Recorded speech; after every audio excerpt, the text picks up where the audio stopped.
Aujourd'hui, on va parler de villas gallo-romaines, de montagnes limousines et de grand luxe à la campagne.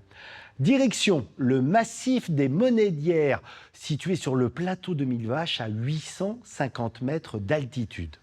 Autant le dire, la surprise est totale lorsque l'on découvre le site archéologique des Cars. Regardez cet amas de blocs de granit pesant de 500 kg à 1 tonne disséminés sur le sol façon Pulse.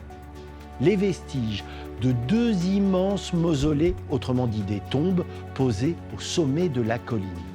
Mais pour qui ont été bâties en pleine montagne isolée ces imposantes sépultures? La réponse se trouve probablement un peu plus bas. Les archéologues ont en effet mis au jour une immense villa du IIe siècle après Jésus-Christ. Elle appartenait à un riche propriétaire qui exploitait ses terres. À l'époque, pas de forêt tout autour, mais de la polyculture de céréales et de l'élevage. La maison de 300 mètres carrés sur 2 niveaux, avec mosaïque, plaquage en marbre, compte plus de 15 pièces, avec notamment des thermes privés.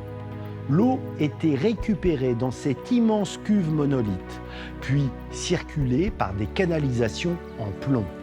Grâce à un ingénieux système de chauffage par le sol appelé hypocauste, on pouvait profiter toute l'année de la piscine chauffée. J'oubliais la touche finale, un petit lac créé artificiellement à côté de la villa pour, j'imagine, avoir une jolie vue le soir lorsque l'on prenait l'apéro. Preuve que même à la campagne, au temps des Romains, on aimait vivre dans le grand luxe.